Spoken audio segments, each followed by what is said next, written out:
Nageenya Waaqayyo isin haa baay'atu obboleewwan koo akkam jirtu nagaa keessanii jirra galata Waaqayyo fayyaa nagaa keenya. Baga jiraattan isiniin jennaa jirra galata Waaqayyo nuni nagaa fayyaa keenya. Baga har'a keessanii ijoolleen keenya biyya ormaa jirtanii walirraa babbannee turre walirraa faffagaannee turre. Olqashi saru manatti olqashi manatti walirraa babbannee faffagaannee turre miti isiniin jedha. Egaa gidduudhaan daa'imatti hin dubbadde na of qalcha. Maali maa baddeenaan hin jettanii naan birmattanii yoo abbaan iyya malee ollaan namaan birma tokko jedhan sana nagootanii anis hin iyyanne isinis kanaaf na ilaaddanii isiniin jedha. Maali ibboo walirraa banne maa inni isin yaade kunoo qaraqaa jireenyi baadiyyaa jiraachuun kana bada akka ibsaa sindidaa takkanii torkii sindidaa dhugaa isin jedha. Yoo ibsaan gasaaf finneetti sagalli jarjariirra godhaa baanu jedheeti. Sirgiin tortoraan kun biyya keessatti hojjetu. Shoo baga yaafteen iyyiin saree kun daaqola yaafteen natti iyyiti. Hin hojjetu baadiyyaa keessatti silkiin kun dhugaan isin jedha magaalaa keessatti galgalatti irra goonu barsiifneeti viidiyoo tokko lama laallaan silaan fixata ibsaani. Asitti immoo baay'ee na rakkisee yaa heddiin feeskaan viidiyoo wayii hojjedheetu uumaa kenniif beedullaa saruu ko kenniif sinitti homaa agarsiisuu sinatti hin tolle. Kanattudha. Egaa kana kaa jireenyi gara baadiyyaa biyyatti dhalatanii biyya ofii bakka itti dhaladhe bakka nama jiru kuni kana dura viidiyoo irratti dhiyeessa jirta magaalaa maal yookaan biyya eessa deemarta baadiyyaa isaa jettanii baadiyyaan tinii jedhama. Gandadhaan rukkee jedhama. Kunoo Waaqayyoof galanni guddaan haa ta'u ani dhimma qoofan fee mucaan kooyyuu naa deeme harree naa ofaara lalaalaa chaachaa jedhe. Ishiin kun immoo kan obboleessa gosa tokkooti. Dhiisi sirguutu harka kee. Dhiisi taphadhaa mucaa faana ishee hoo kana fudhadhu. Kana fudhadhu taphadhaa. Akkana gamoonaan godoo akka itti naaf hiiku maaliif surreetti nuuf hifnee jechuu dandeessu immoo yaada akkasii keessaa baati baga jiraattanii baga hin jiraadhee baga lubbuun koo har'a ga'ee wal agarreen siniin jedha. Ilmi namaa akkatti dhaabatee fincaa dha'utti kore mucaan fincaa'e. Dhugaa Waaqayyo dubbachuudhaaf lubbuun namaa amatiikootti nama keessaa baati yeroo dhukkubsatanii jedhanii maal jedhanii lubbuun namaa ammoo hafuurri namaa nama keessa jirtutti bichaadha.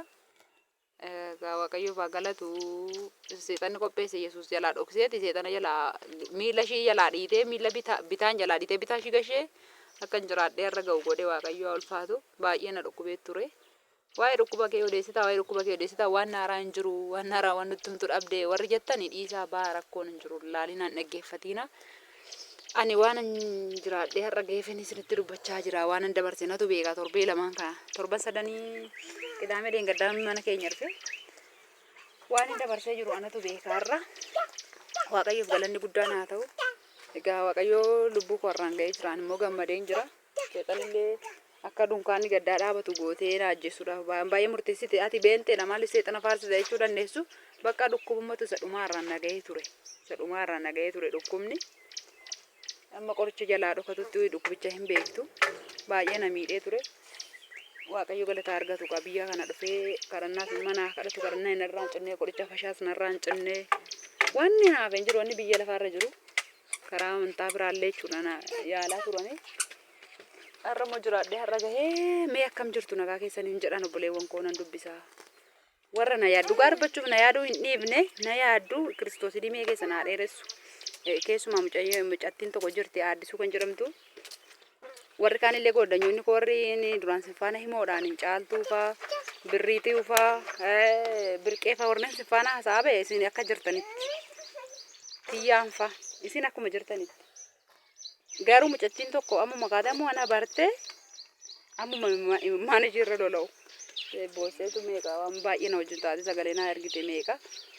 Egaa silkiin inni qore baadiyyaadha waan ta'eef niitoorkiin na rakkisaa yoo niitoorkii naa hojjete immoo ibsaan na rakkisa ibsaan dhumannaan daataa banu immoo waan baay'ee dhagaa silti amma torba sadan kana gadi egaa torbee lamaa fi ciisaan ture firaashii irraa iyyuu gadi hin buune. Dugdumaan hin ciisaa akka ijoollee reefuu dhalatte egaa torbee lama booda immoo Yesuus Kiristoos ulfina guddaa argatu Waaqayyoo kun na gargaaree wanni kadhannaas akkuma jirutti waan hundumtu akkuma jirutti na yaalanii egaa Waaqayyoo haa kabajamu torbee kana asitti naa wayya iyyuu hin jedhu miila koo naa badheen jira fayyeera. Kanuma namaa waan biraa sinitti himu aasaa sinitti waan dheeressu sumtuu hin jiru. Waan fayyeef waan waaqayyoon fayyiseef sinitti himu. Maali godinyoonni keessi eegu jabaatteetu mallee viidiyoo tokkitti maal hojjetannee naan jettee dangalgalu mallee haati koochuudha. Eshin jedheen.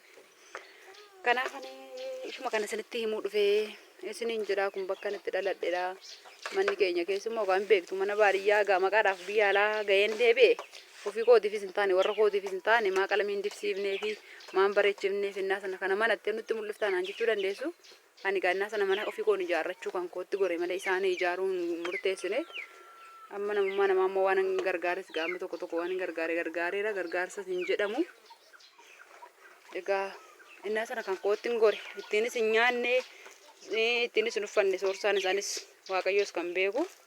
Soorsaadhumaallee yeroo sana haadhoosaa jalaa miidhamee jiru birriidhuma tokko kenneefi yookiis birrii 2,300 namni namaa ergee hodhu keessummaa sitti dhufu gaggeeffadhu namaan jedha miti dhugaa obboleessa isaa jalaa miidhame naa waggaa haala jiru sana birrii tokko gargaarreen shaayinuma ittiin sukkaaruma ittiin bitiiti keessummaa gaggeeffadhu hin jenne sababni isaa kaayyoo manaatiif han bahe kaayyoo mana ijaarrachuu Addis Ababaa keessatti ijaarrachuuf han bahe kaayyoo manaatu fira kootillee akka waan goone dhirsuma kootillee akka waan tokko hin goone na godhe ture yeroo sana hundumtuu darbeera gaa Yesuusiif haa galatu.